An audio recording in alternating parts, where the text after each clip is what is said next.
This is probably going to be a short Q&A just because it's July 4th and we only have 6 questions to answer. But if you do want to ask me a question for next week's episode, you can just use the hashtag @Saints on Twitter and I will see it. The first question, though, from Nolan. Would you be interested if Rockstar took money from companies to promote upcoming movies or shows in-game?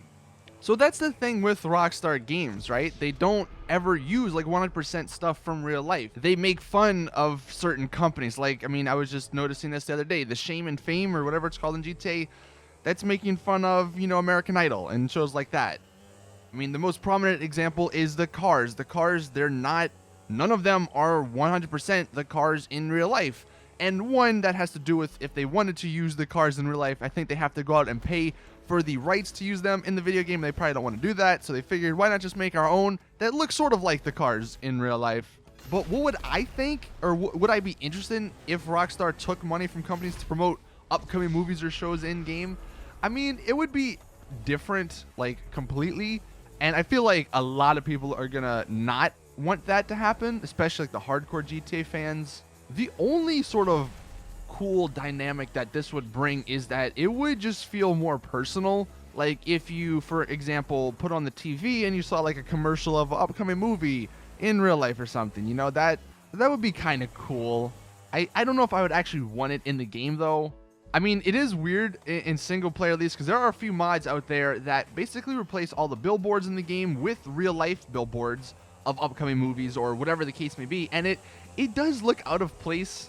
So that's another reason why I don't know if I would actually want that, but that's something interesting to think about. Next up, from the real Owen, what is your favorite car that was released in the Finance and Felony DLC and why? Man, this is a tough one because there was like 4 supercars, and I don't know. Between those, I don't know if I could pick one. I mean, the Pifster, I like it because it's really fast, but I mean, for racing, apparently it kind of sucks. I mean, not that I really race with it too much, but you got to take that into account. The X80, it's awesome looking. It's got some really cool customization, but I hate the braking. I hate driving it in free mode. The Reaper, I never liked just because I don't like the looks of it. But the FMJ, I feel like the FMJ is kind of an underrated car. Like, I really do like it. I like the way it handles, I like the way it drives. I don't know how it does in racing because I hadn't checked to see what its lap times were. So between all the supercars, man, that's a tough one. Honestly, I feel like the Bestia, coming out of all of them, I think the Bestia is the best. It may not have the most customization. It may not be the fastest. It may not even look like a cool super or sports car because it's a hatchback, but I just love the way it handles in GT Line. I love my simplistic look and paint job on it. And I think if I had to pick a car, like, that would be the one because it was, compared to everything else, it was relatively inexpensive as well. So that's another plus. So yeah, if I had to pick a car, I would pick the Bestia. Let me know in the comments, what is your favorite car out of all of them? Next up, from Python, do you think that the Cutting Stunts DLC will have any relation to the in-game Stunting Academy commercial on the TVs? So, I don't think so. No, unfortunately. I mean, yeah, if you guys have ever seen the commercial, it looks really badass. I mean, I think we might see like a few of the characters in it, but I doubt we'll see any of the actual stunts they're doing in that, just because I don't think that's possible in GTA Online. I think people might be going down the road of the Flight School DLC where they saw the trailer that Rockstar put out and they're like, oh dude, we're going to get military clothing.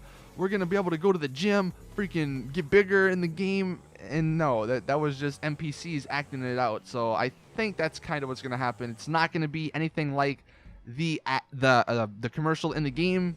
I still think it'll be good, but I wouldn't be expecting all the crazy stuff you see in that commercial. Next up, from Timon, if the new mod shop is coming in the Cutting Stunts DLC, do you think it will be specialized in bicycles and off-road cars? If you watched the video I did a few weeks ago about the top 10 cars that I would like to see in the Cutting Stunts DLC, then yes, I think that if it's an actual mod shop that's actually coming, then I think it will include bikes and off-road vehicles, just because that's like, I mean, for a stunt DLC, those type of vehicles would be the most fitting. Now, sports cars could be optional, just because you could have like the tuner versions of them, kind of how like the Sultan and the Banshee are. But off-road cars, you could have a ton of customization there. You can turn like some of the trucks into rally trucks, which would be cool. You could even upgrade the dune buggies and stuff and actually make them good in races and in exploring and going over like the sand and the desert out in Sandy Shores. Bicycles and just bikes, motorcycles in general, that would be fun. You could add some cool stunting stuff to that. Give us a lot more customization as well. And sort of speaking of customization, these next two questions are kind of on the same idea. So the first one from Lewis, or both of them for Lewis, what about colored headlights in the Cutting Stunts update? And what do you think about separate rims for the back and front of your car in the Stunts update? So yeah, that's definitely the type of customization that I would like to see. I mean, in motorcycles, you can customize the back and the front tire. So why can't we do that, you know, with regular cars? It may look goofy, but give people the customization options to do it, you know? As for colored headlights, dude, that's something that people have been saying for like a long time.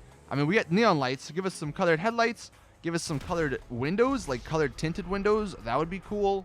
The one thing I could unfortunately see happen, if there were a mod shop that added all this stuff that we're talking about, colored headlights, separate rims for the front or the back, I think it would follow the same path as Benny's, where it wouldn't be for every vehicle in the game. It would only be for the select few that Rockstar choose that they add to the DLC, like to the stunning or to the Cutting Stunts DLC. And I guess that's the question that I'll leave you guys for the question of the day. If there is a new mod shop coming in the Cutting Stunts DLC, what type of customization would you like to appear in that mod shop?